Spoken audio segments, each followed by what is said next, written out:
Selamat malam, perkenalkan nama saya Igi Andriani Gaspar, NIM 194101134, kelas H Extension, jurusan Ekonomi Manajemen dari Universitas Kristen Arta Wacana Kupang. Video ini saya buat untuk memenuhi tugas mata kuliah Etika Bisnis.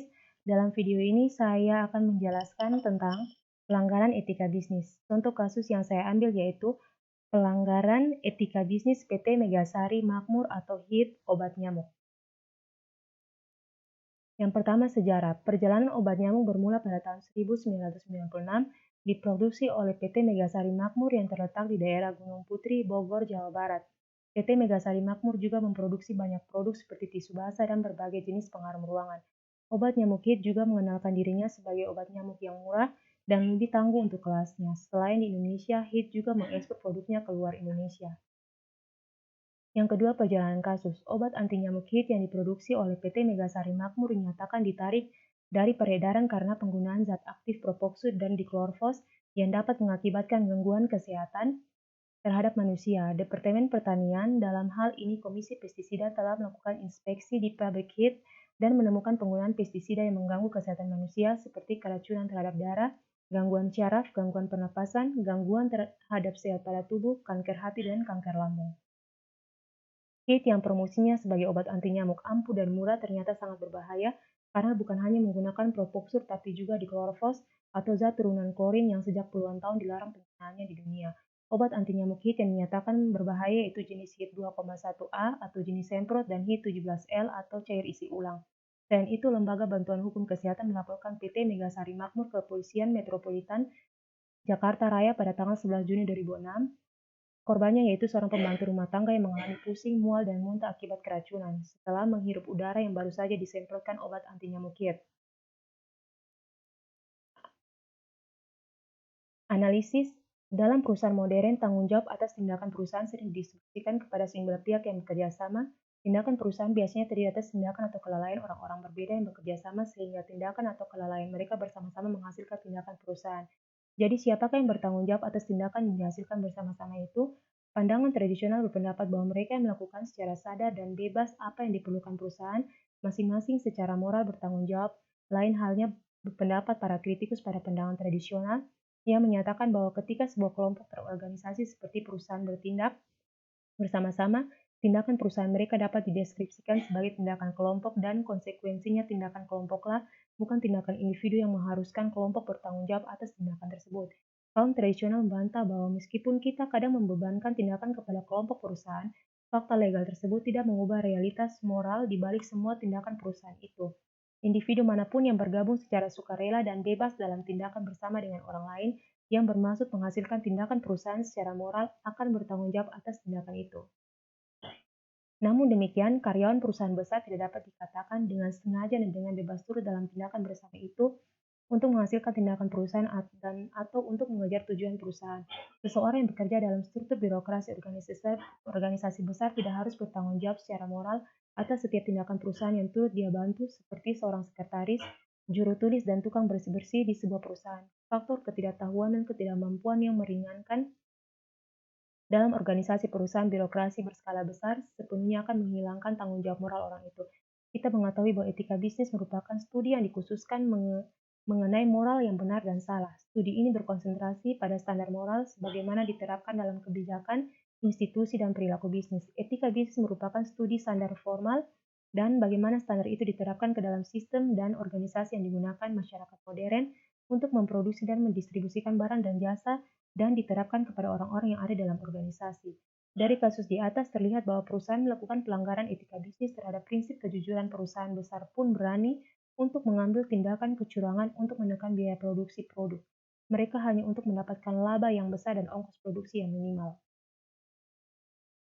Mengenyampingkan aspek kesehatan konsumen dan membiarkan penggunaan zat berbahaya dalam produknya. Dalam kasus HIT, sengaja menambahkan zat diklorvos untuk membunuh serangga, padahal bila dilihat dari segi kesehatan manusia, zat tersebut bila dihisap oleh saluran pernafasan dapat menimbulkan kanker hati dan lambung. Dan walaupun perusahaan sudah meminta maaf dan juga mengganti barang dengan memproduksi barang baru yang tidak mengandung zat berbahaya, tapi seharusnya perusahaan juga memikirkan efek buruk apa saja yang akan konsumen rasakan bila dalam penggunaan jangka panjang sebagai produsen memberikan kualitas produk yang baik dan aman bagi kesehatan konsumen, selain memberikan harga yang murah yang dapat bersaing dengan produk sejenis lainnya. Penyelesaian masalah, pihak produsen PT Megasari Makmur menyanggupi untuk menarik semua produk HIT yang telah dipasarkan dan mengajukan izin baru untuk memproduksi produk HIT aerosol baru dengan formula yang telah disempurnakan, bebas dari bahan kimia berbahaya. HIT aerosol baru telah lolos uji dan mendapatkan izin dari pemerintah. Pada tanggal 8 September 2006, Departemen Pertanian dengan menyatakan produk HIT aerosol baru dapat diproduksi dan digunakan untuk rumah tangga nomor RI 2543-9 sampai 2006-S. Sementara itu, pada tanggal 22 September 2006, Departemen Kesehatan juga mengeluarkan izin yang menyetujui pendistribusiannya dan penjualannya di seluruh Indonesia. Jika dilihat menurut UUD, PT Megasari Makmur juga sudah melanggar beberapa pasal, yaitu Pasal 4, hak konsumen adalah ayat 1, hak atas kenyamanan, keamanan, dan keselamatan dalam mengkonsumsi barang dan atau jasa. Ayat 3, hak atas informasi yang benar, jelas, dan jujur mengenai kondisi dan jaminan barang dan atau jasa. PT Megasari tidak pernah memberi peringatan kepada konsumennya tentang adanya zat-zat berbahaya di dalam produk mereka, akibatnya kesehatan konsumen dibahayakan dengan alasan mengurangi biaya produksi HIT.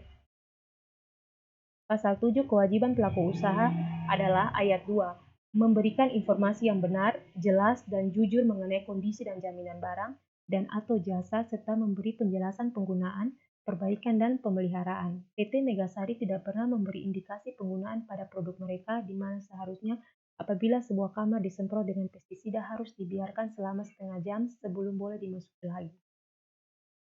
Pasal 8 ayat 1, pelaku usaha dilarang memproduksi dan atau memperdagangkan barang dan atau jasa yang tidak memenuhi atau tidak sesuai dengan standar yang dipersyaratkan dan ketentuan peraturan perundang-undangan. Ayat 4, pelaku usaha yang melakukan pelanggaran pada ayat 1 dan ayat 2 dilarang memperdagangkan barang dan atau jasa tersebut serta wajib menariknya dari peredaran. PT Megasari tetap meluncurkan produk mereka walaupun produk tersebut tidak memenuhi standar dan ketentuan yang berlaku bagi barang tersebut. Seharusnya produk HIT tersebut sudah ditarik dari peredaran agar tidak terjadi hal-hal yang tidak diinginkan, tetapi mereka tetap menjualnya walaupun sudah ada korban dari produknya. Pasal 19 ayat 1, pelaku usaha bertanggung jawab memberikan ganti rugi atas kerusakan, pencemaran, dan atau kerugian konsumen akibat mengkonsumsi barang dan atau jasa yang dihasilkan atau diperdagangkan. Ayat 2, ganti rugi sebagaimana maksud pada ayat 1 dapat berupa pengembalian uang atau penggantian barang dan atau jasa yang sejenis atau setara nilainya atau perawatan kesehatan dan atau pemberian santunan yang sesuai dengan ketentuan peraturan perundang-undangan yang berlaku. Ayat 3, pemberian ganti rugi dilaksanakan dalam tenggang waktu 7 hari setelah tanggal transaksi. Menurut pasal tersebut, PT Megasari harus memberikan ganti rugi kepada konsumen karena telah merugikan para konsumen. Tanggapan, PT Megasari Makmur sudah melakukan perbuatan yang sangat merugikan dengan memasukkan dua zat berbahaya pada produk mereka yang berdampak buruk pada konsumen yang menggunakan produk mereka. Salah satu sumber mengatakan bahwa meskipun perusahaan sudah melakukan permintaan maaf dan berjanji menarik produknya, namun permintaan maaf itu hanyalah sebuah klise dan penarikan produk tersebut seperti tidak dilakukan secara sungguh-sungguh karena produk tersebut masih ada di pasaran.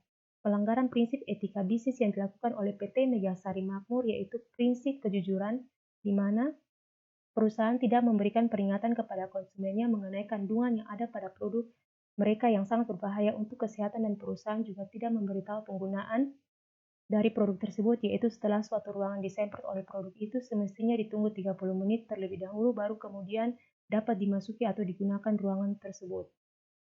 Melakukan apa saja untuk mendapatkan keuntungan pada dasarnya boleh dilakukan asal tidak merugikan pihak manapun dan tentu saja pada jalurnya. Di sini perusahaan seharusnya lebih mementingkan keselamatan konsumen yang menggunakan produknya karena dengan meletakkan keselamatan konsumen di atas kepentingan perusahaan, maka perusahaan itu sendiri akan mendapatkan keuntungan yang lebih besar karena kepercayaan atau loyalitas konsumen terhadap produk itu sendiri. Sekian presentasi dari saya, terima kasih.